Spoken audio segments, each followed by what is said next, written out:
سورۃ الدہر 76واں قرآن پاک میں اس کا نمبر ہے اور مدنی ہے 98 شان نزول. بعض نے اسے مکیہ بھی قرار دیا ہے تو بہتر یہ ہے کہ یہ مکی آئی ہو. آیتیں 31 ہیں، 2 رکوع ہیں اور اس میں بھی وہی آخرت کے بارے میں اور مومنوں کے لیے جنت اور کافروں کے لیے جہنم کا تفصیل سے ذکر آیا ہے. اس سے پہلے جو صورت تھی اس کے اندر اللہ تعالیٰ نے انسان کی تخلیق کے بارے میں بتایا کہ کیا وہ ایک بوند نہ تھا کہ گرائی جائے. الم یکن نطفۃ من منی یمنی ثم کان علقۃ فخلق فسوی، اور یہاں پر وہی اللہ تعالیٰ الانسان کو اسی انداز میں بیان فرمایا ہے، اسی کی آگے یعنی کہ ایک روانی ہے، ایک تسلسل ہے. تو شروع کرتے ہیں. اعوذ باللہ من الشیطان الرجیم، بسم اللہ الرحمن الرحیم. هل اتى علی الانسان حین من دہر لم یکن شیئا مذکورا. حل سوالیہ ہے کہ کیا انسان پر ایک وقت ایسا نہیں گزرا، بے شک ایسا وقت گزرا ہے، من الدہر زمانے کا، لم یکن شیئا مذکورا کہ جب وہ مذکور شیء نہیں تھا. یعنی شیء تو تھا، مٹی کی شکل میں تھا، پانی کی شکل میں تھا، یا سیب کی شکل میں تھا، یا انگور یا کسی بھی چیز میں تھا جس سے اس کی قوت انسانیہ بنی. اس کے والدین نے اسے کھایا اور اس سے ایک پانی کا قطرہ بنا اور اس سے ماں باپ کے پیٹ سے آگے جا کر وہ ملا اور ایک انسان کی شکل اختیار کر لی. تو کوئی اس وقت نہیں جانتا تھا کہ یہ جو مٹی کا ایک ذرہ ہے یا پانی کا ایک قطرہ ہے، کیا یہ ایک آگے چل کر انسان کی شکل اختیار کر لے گا. تو اللہ رب العزت اپنی قوت اور قدرت بتا رہا ہے کہ جو انسان کو پہلے بالکل نہ ہونے سے ہونے میں لا سکتا ہے، وہ اس ہوئے ہوئے انسان کو دوبارہ بھی زندہ کر سکتا ہے. مین چیز جو ہے اصل میں یہاں پر یہی بیان کرنی ہے، اسی کی یہ اللہ تعالیٰ نے دلیل دی ہے قیامت کے دن دوبارہ اٹھنے کی. اور آگے اس کی تفصیل بیان فرماتے ہوئے اللہ رب عز و جل نے ارشاد فرمایا، انا خلقنا الانسان من نطفۃ امشاج، کہ ہم نے انسان کو پیدا کیا ملے ہوئے نطفے سے، یعنی کہ ماں اور باپ کے دونوں نطفے ماں کے رحم میں جا کر مل گئے. وَنَبْتَلِيهِ، تاکہ ہم اسے جانچیں. اللہ ہر چیز کو جانتا ہے، بلکہ ہماری جو بھی اعمال ہیں اس نے درج بھی کر دیا ہے، لکھ بھی دیا ہے، تحریر بھی کر دیا ہے، ذرا برابر اس کے علم میں شک نہیں ہے. تو یہاں پر نبتلا کا مطلب یہ ہے کہ ظاہر کر دے انسان کو انسانوں میں کہ دیکھیں فلانا بھائی کتنا رحم دل ہے، کتنا لوگوں کا خیال کرتا ہے، فلانا شخص کتنا بزدل ہے، کتنا خود غرض ہے، کتنا بخیل ہے، کیا انسان مومن ہے، یہ کافر ہے. تو یہ ابتلا کا مطلب ہے یہاں پر جانچ، یعنی کہ ظاہر کر دینا، انسان کی چھپی ہوئی صلاحیتوں کو دنیا کے سامنے ظاہر کر دینا. تو اللہ تعالیٰ نے ارشاد فرمایا کہ ہم نے اس کو جانچا، یعنی کہ اسے ظاہر کر دیا، اس کے اعمال کو، فَجَعَلْنَاهُ، اور اسے بنا دیا، سمیعاً بصیرا، سنتا اور دیکھتا. نہ صرف یہ کہ انسان کی اللہ رب العزت نے تخلیق کی، پورے کائنات کا خالق بھی اللہ ہے اور انسان کا خالق بھی اللہ ہے اور ہادی بھی اللہ ہے. اِنَّا هَدَيْنَاهُ السَّبِيلَ، ہم نے اسے راہ دکھا دی. سبیل یعنی کہ راہ دکھا دی، کس کی؟ ہدایت کی راہ. اگر یہاں پہ سبیل تثنیہ کا صیغہ ہوتا نا تو پھر ہم کہتے اللہ نے راہ دکھا دی، جو ہے نا حق کی راہ بھی دکھا دی اور کفر کی بھی راہ دکھا دی، اب جس راہ پہ چلنا ہے اس پہ چلتے رہو. جیسے کہ اللہ تعالیٰ نے دوسرے مقام میں ارشاد فرمایا، ہدیناہ نجدین، یعنی کہ 2 پہاڑیاں، 2 گھاٹیاں، 2 راہیں دکھا دی. تو یہاں پر اللہ نے سبیل کا کہ اللہ نے راہ دکھا دی،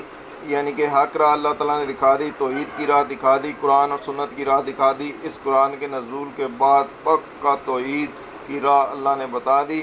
اما شاکرن، اب وہ چاہے تو اس پہ چلے اور شکر کرے اور جنت میں چلا جائے، وہ اما کفورا، چاہے تو ناشکری کرے، انکار کرے، کفر کرے اور پھر جہنم میں چلا جائے. اور کیسی جہنم؟ اللہ نے اس کی تفصیل بتا دی، انا اعتدنا للکافرین، یہ جو جہنم ہے یہ ہم نے تیار کر رکھی ہے کافروں کے لیے، یہ نہیں کہ ابھی بنانی ہے، کر رکھی ہے. اس کے اندر 3 اللہ تعالیٰ نے جو ہے نا ان کے لیے عذاب بتایا. سلاسلن، زنجیریں ہوں گی، وہ اغلال، توق ہوں گے جو ان کے گلوں میں ڈال دیے جائیں گے، اور ہاتھوں میں وہ سعیرہ، اور بھڑکتی آگ ہوگی. بس زنجیریں ڈالیں گے، توق ڈالیں گے اور بھڑکتی آگ کے اندر. اب انسان نے خود فیصلہ کرنا ہے کہ اما شاکرن و اما کفورا. ان الابرار، جو نیک لوگ ہوں گے، پھر اللہ تعالیٰ نے اس کی آگے تفصیل بیان فرمائی ہے کہ یشربونا، کہ وہ پئیں گے، من قاسن، جو ہے نا من کانا، مزاجہ کافورا، وہ ایک کافور کا ایک چشمہ ہوگا، یعنی کہ خوبصورت ذائقے والے اللہ تعالیٰ کی طرف سے جام انہیں پلائے جائیں گے، عین یشرب بہا، اور جس میں اللہ کے خاص بندے پئیں گے، ایک چشمے جاری ہوں گے، عباد اللہ، اللہ کے بندوں کے لیے، یعنی کہ اللہ کے نیک بندوں کے لیے، کیونکہ بندے تو سارے اللہ کے ہیں، تو یہاں جب عباد اللہ کا لفظ آتا ہے تو اس سے مراد ہوتی ہے کہ اللہ کے نیک بندے، اللہ کے حکم پہ چلنے والے، جس طرح سورۃ الفرقان میں اللہ نے ارشاد فرمایا کہ عباد الرحمن یمشون علی الارض حیوانا، کہ اللہ کے نیک بندے ہیں جو زمین پر چلتے ہیں اور بالکل جو ہے نا باوقار انداز میں چلتے ہیں، حیوان بالکل جو ہے نا بچ کر چلتے ہیں، ایسے فخر اور تکبر اور اس طرح نہیں چلتے کر، یفجرون تفجیرا، ان کے لیے اللہ تعالیٰ نے نہریں بہا دی ہیں، وہ جہاں چاہیں گے چلی جائیں گی ان کے لیے، یوفون بالنذر، وہ اپنی نظریں پوری کرتے ہیں، ویخافون یومن، اور اس دن سے ڈرتے ہیں، کان شرہ مستطیرا، جس کی برائی پھیلی ہوئی ہے، یعنی کہ کافروں کے لیے اس کی برائی پھیلی ہوئی ہے۔ اور کیا نظریں پوری کرتے ہیں؟ یہی نظر پوری کرتے ہیں کہ اللہ تعالیٰ تو اگر ہمیں توفیق دے گا ہم توحید پہ مضبوط رہیں گے، گامزن رہیں گے، شرک نہیں کریں گے، کفر نہیں کریں گے، بدعت نہیں کریں گے، کبائر نہیں کریں گے، حضور کی سنت پہ مضبوطی سے چلیں گے، یہ ان کی نظریں تھیں، یہ ان کی خواہشیں جو انہوں نے پوری کی، قرآن اور سنت پہ چلتے رہے، حتیٰ کہ اللہ رب العزت نے ان کو اپنے عباد اللہ کا خطاب دے دیا، تو اس شر سے بھی بچا لیا کہ جس کے یوم کے بارے میں اللہ نے کہا شرہ مستطیرا، وَيَطْعِمُونَ الطَّعَامَ عَلَىٰ حُبِّهِ، اور دوسری اللہ تعالیٰ نے ان کی یہ بیان فرمائی نشانی کہ وہ کھانا کھلاتے ہیں عَلَىٰ حُبِّهِ، اپنی اس کی محبت میں، کس کی محبت میں؟ اللہ رب العزت وجل کی محبت۔ دوسرا یہاں پر یہ بھی ہو سکتا ہے کہ کھانا کھلاتے ہیں یعنی کہ مال کی محبت ہونے کے باوجود اللہ کی راہ میں خرچ کر دیتے ہیں، کہاں خرچ کرتے ہیں؟ مسکیناً، مسکینوں پر، و یتیما، اور یتیموں پر، و اسیراً، اور اسیروں پر، یعنی جو قیدی ہوتے تھے پہلے زمانے میں، اور آج اس سے مراد قرض دار کے قرضے کی وجہ سے وہ بھی ایک طریقے سے اسیر ہی ہوتے ہیں۔ تو اللہ نے ارشاد فرمایا کہ انما نطعمکم لوجہ اللہ، اور اس میں شک نہیں کہ تم خاص اللہ کے لیے کھانا دیتے تھے۔ اب یہاں علی حب کی تفسیر آ گئی لوجہ اللہ، کہ اللہ کی رضا کے لیے، اللہ کی محبت کے لیے، اللہ کی چاہت کے لیے، لا نرید منکم جزاء ولا شکورا، نہ تو اس کے لیے بدلہ چاہتے تھے نہ شکر گزاری مانگتے تھے، کیونکہ ہم آج کل جو کام کرتے ہیں، کسی کو کھانا کھلاتے ہیں تو کہتے ہیں جی یہ بھی ہمیں کھانا کھلائے، اگر کسی کی دعوت کرتے ہیں تو کہتے ہیں جی یہ بھی ہماری دعوت کرے تاکہ ہمارا حساب پورا ہو جائے، جو خرچہ ہم نے کیا ہے یہ اس سے بڑھ کر کرے۔ تو جو نیک لوگ ہوتے ہیں ان کا یہ وتیرہ نہیں ہوتا، وہ تو بس جو بھی انہیں خرچہ کرنا ہوتا ہے لوجہ اللہ، اللہ کے لیے خرچ کرتے ہیں، اللہ کی خاطر کرتے ہیں، اللہ کے واسطے کرتے ہیں، اللہ کے لیے کرتے ہیں، اللہ ہی کے لیے کرتے ہیں، غیر کے لیے نہیں کرتے، کسی قبر کے لیے نہیں کرتے، کسی مزار کے لیے نہیں کرتے، کسی پیر کے لیے نہیں کرتے، کسی زندہ پیر، کسی مردہ پیر، کسی قبر، کسی مزار، کسی بت کے لیے کوئی بھی چیز ہوتی ہے، کوئی بھی نظر ہوتی ہے وہ نہیں کرتے، ان کی نظر جب بھی ہوتی ہے، جب بھی ان کا خرچہ ہوتا ہے لوجہ اللہ، اللہ کے لیے ہوتا ہے، لا نرید منکم جزاء، وہ اس سے پھر بندے سے نہ کوئی جزا کے طلبگار ہوتے ہیں، ولا شکورا، نہ شکر گزاری کے طلب، بلکہ وہ اس ڈر کی وجہ سے کرتے ہیں جو اللہ واحد القہار کے جلال کی وجہ سے ان میں ہوتا ہے، انا نخاف من ربنا، بے شک ہمیں اپنے رب سے ایسے دن کا ڈر ہے، یومن عبوس، جو ٹیڑھا کر دے گا چہروں کو، کم تریرا، نہایت سخت ہے۔ ابس کا منہ ٹیڑھا ہو جانا، جیسے ہم منہ ایسے کر لیتے ہیں، ابس و تولا، جیسے منہ پھیرا اور تیوری چڑھائی، وہی بات۔ فوقاہم اللہ الشر، اللہ تعالیٰ نے بچا لے گا، وقا کا مطلب ہوتا ہے بچانا، اسی سے نکلا متقی، یعنی کہ وہ شرک کفر بدعت سے بچنے والے لوگ ہوتے ہیں، تو اللہ فا کا مطلب پھر، وقا، اللہ نے بچا لیا ہم ان کو، کس نے؟ اللہ نے، فوقاہم اللہ، اللہ نے بچا لیا شر ذالک الیوم، اس دن کے شر سے، کس دن کے؟ یہ جو اوپر کان، یومن کان شر مستطیرا، قیامت کے دن سے، وَلَقَاهُمْ نَظْرَةٌ وَسُرُورًا، بلکہ انہیں تازگی اور شادمانی عطا فرما دی، کس کی وجہ سے؟ ان کے ایمان کی وجہ سے، کس کی وجہ سے؟ ان کے نیک اعمال کی وجہ سے، کس کی وجہ سے؟ اللہ رب العزت وجل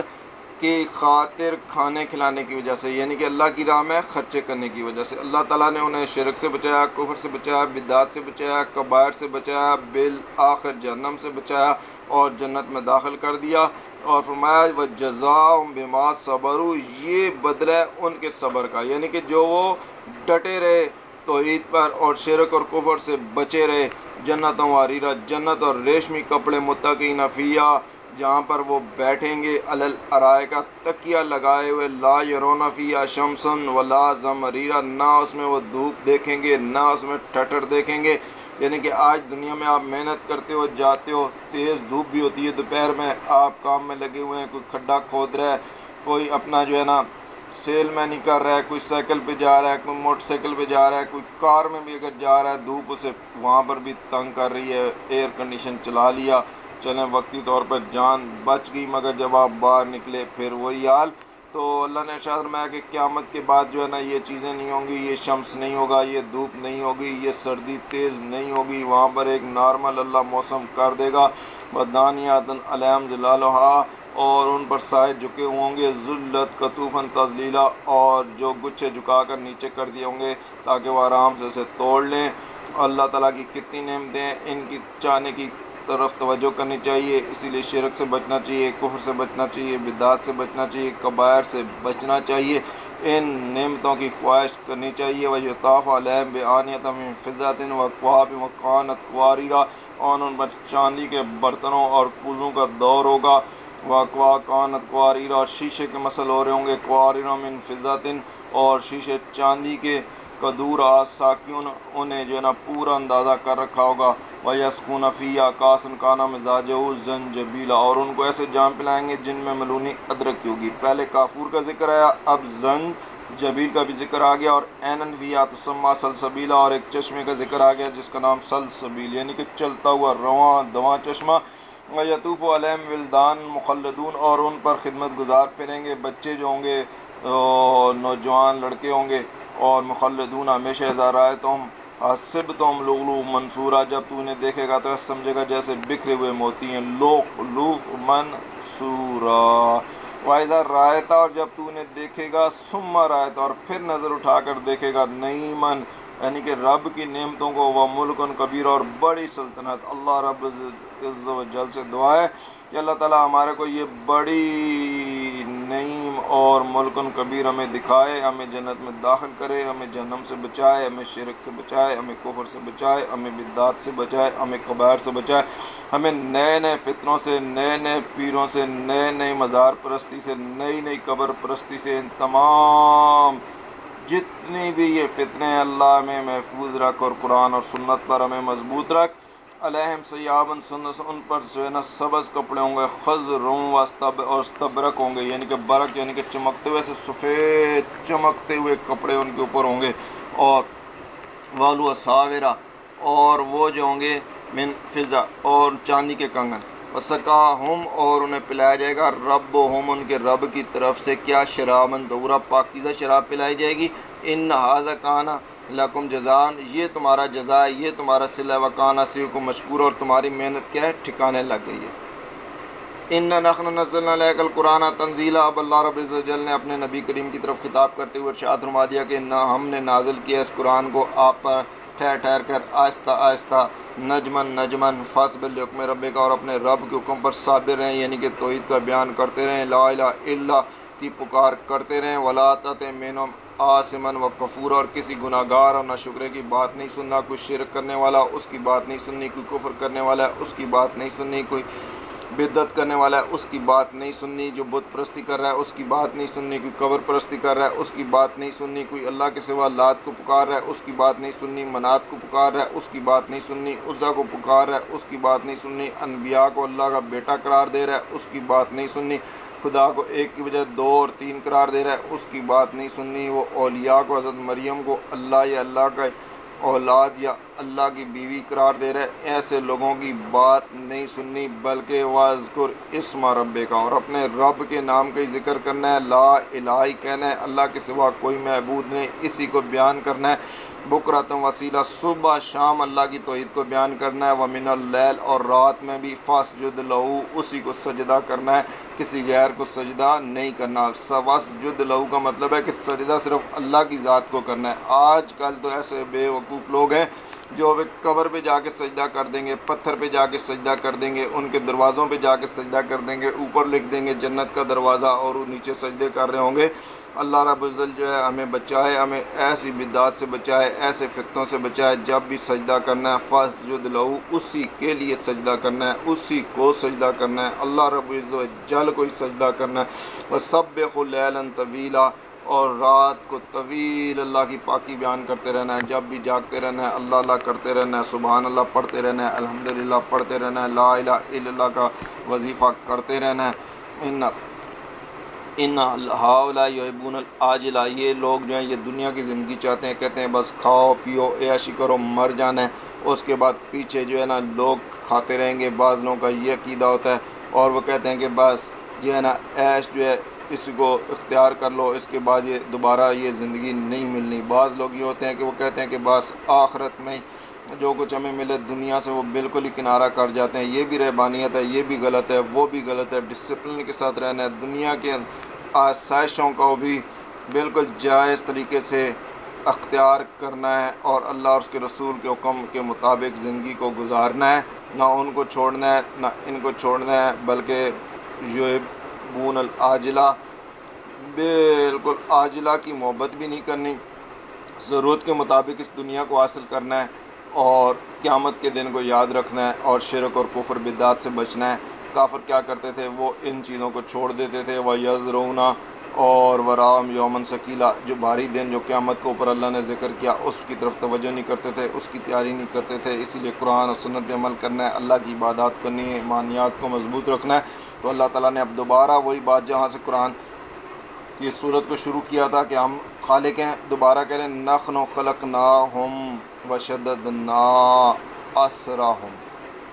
کہ ہم نے انہیں تخلیق کیا اور ان کے جوڑ بھی مضبوط بنا دیے۔ وَإِذَا شِئْنَا بَدَلْنَا أَمْثَالَهُمْ تبدیلا، اور جب ہم چاہیں گے، یعنی کہ وَإِذَا شِئْنَا، جب ہم چاہیں، بدلنا بدل دیں گے، أَمْثَالَهُمْ انہیں جیسے تبدیلا دوسرے۔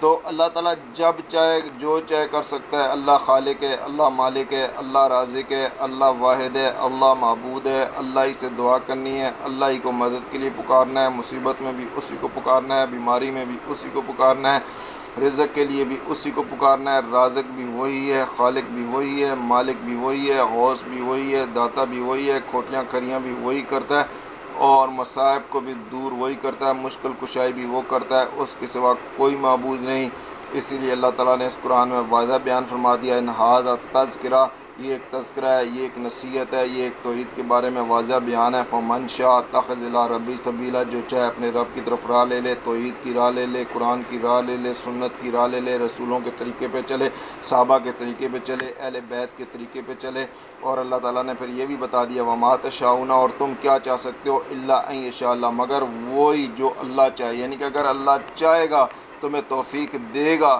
قرآن اور سنت کی، تب تو تم قرآن اور سنت کو چاہ سکتے ہو، اللہ کے حکم پہ چل سکتے ہو۔ اور اگر اللہ تعالیٰ تمہیں توفیق نہیں دے گا تو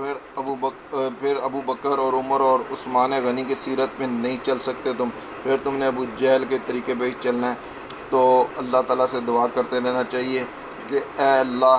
تو ہمیں ایمان کی توفیق دے، تو ہمیں توحید کی توفیق دے، تو ہمیں قرآن اور سنت پہ چلنے کی توفیق دے، اور تو ہمیں جہنم سے بچا، تو ہمیں بدعات سے بچا، تو ہمیں کبائر سے بچا، تو ہمیں شرک سے بچا، تو اپنی نافرمانی سے بچا، ہم سے وہ کام کروا جس سے تو اور تیرا حبیب راضی ہو، سنتوں پہ طریقے پہ چلا، توحید کے طریقے پہ چلا، اس قرآن کے طریقے پہ چلا، اور ان اللہ اللہ کان علیما حکیمہ، بے شک اللہ علم اور حکمت والا ہے، یدخل من یشاء، جسے چاہے گا اپنی رحمت میں داخل کر لے گا، یعنی توحید میں، والظالمین اعد لهم عذابا الیما، اور ظالموں کے لیے اللہ تعالیٰ نے دردناک عذاب تیار کر رکھا ہے، جہنم جس کے اوپر تفصیل بیان ہو چکی ہے۔ اللہ تعالیٰ ہمیں جنت میں داخل کرنے کی توفیق عطا فرمائے فی رحمت ہی میں، اور ظالمین یعنی کہ شرک کفر کرنے والے جہنم والوں سے محفوظ رکھے۔ صدق اللہ العظیم۔